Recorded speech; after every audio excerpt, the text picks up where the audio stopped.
লাকুম দীনুকুম ওয়ালিয়া দিন। তোমাদের ধর্ম তোমাদের আর আমার ধর্ম আমার। আমি আরো তোদের জন্য সন্দেশ প্রসাদ রাখছিলাম, আর তোরাও তোদের পূজায় আমাদের প্রতিপালক আল্লাহর সাথে শিরিক করিস, এই জন্য তোদের পূজায় আমাদের যাওয়া নিষেধ। তার মানে কি তোরা আমাদের ধর্মকে হিংসা করিস? নাহিদ, আব্দুর রহমান, দা দা কি রে, পূজার বন্ধ তো দিল। আজকে সন্ধ্যা থেকে আমাদের পূজার অনুষ্ঠান শুরু হবে, অনেক মজা করব। কিন্তু স্কুল বন্ধ হলো তো তোদের দেখা পাবো না, তাই মনটা খারাপ রে।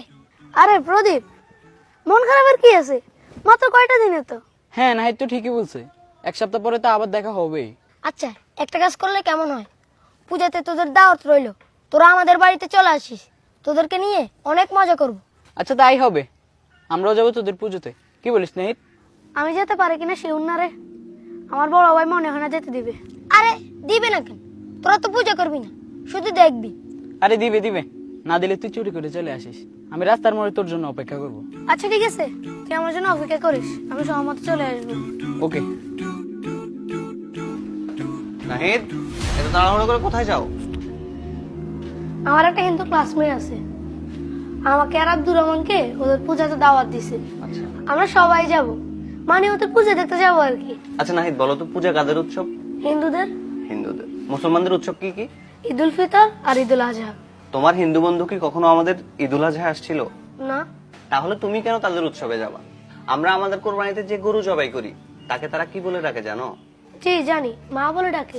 ওরা জানে ওদের মাকে জবাই করা হচ্ছে, তাই ওরা কোরবানিতে আসে না। আর তুমি জানো না পূজাতে ওরা আল্লাহর সাথে শিরক করে? তাহলে তোমরা কেন সেখানে যাবা? ভাইয়া, আমরা তো পূজা করতে যাব না, প্রদীপ দাওয়াত দিছে তাই যাব। তোমরা পূজা করবে না, সিজদা করবে না, ঠিক আছে, কিন্তু যেখানে আল্লাহর নামে শিরক হয় সেখানে যদি আল্লাহ তৎক্ষণাৎ আযাব অথবা গজব নাজিল করে, তখন কে আযাব গজব দেখবে? তোমরা কি পূজা দেখতে গেছো না পূজা করতে গেছো? মনে যদি আল্লাহর আযাব অথবা গজবের ভয় না থাকে তাহলে পুজোতে যাও, নাইলে যেও না।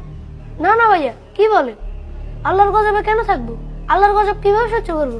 এবং সেখানে কিন্তু গান বাজনা হবে, যেটা ইসলামে কঠোরভাবে নিষেধ। আল্লাহকে ভয় করো, মনে রাখবা আল্লাহর সামনে কিন্তু একদিন আমাদের সবাইকে উপস্থিত হতে হবে। তখন কি জবাব দিবা? আল্লাহ যদি বলে আমার নামে এখানে শিরিক হচ্ছিল, তুমি এখানে কেন গেছো, তখন কি করবা বলো তো? আচ্ছা ঠিক আছে ভাইয়া, আমি যাব না। আচ্ছা ঠিক আছে, যাও, করে যাও। আচ্ছা। নাহিদ, এই নাহিদ, তুই বেটা কালকে আমার সাথে এমনটা না করলেও পারতিস। তুই আমাকে এতক্ষণ পর্যন্ত দাঁড় করায় রাখছস, আমি সন্ধ্যা পর্যন্ত তোর জন্য অপেক্ষা করছি।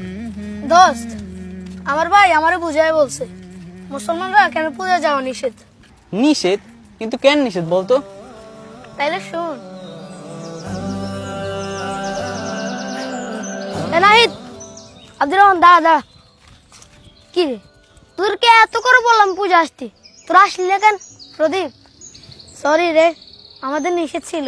কিসের নিষেধ? কে নিষেধ করছে? আমি আরো তোদের জন্য সন্দেশ, বিভিন্ন রকমের ফল প্রসাদ রাখছিলাম, তোরা আসবি মজা করব, কিন্তু তোরা আসলি না, এটা হইলো?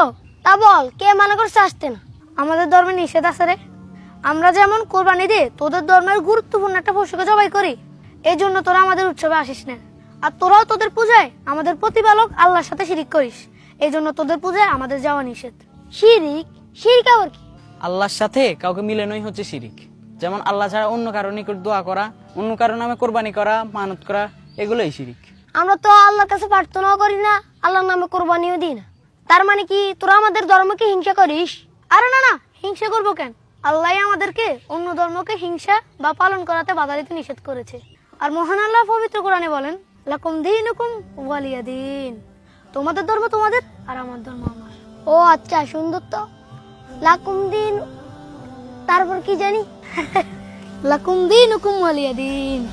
আধার হৃদয় জালো নূরের চেরা, মুছে দাও হৃদে যত কালিমা।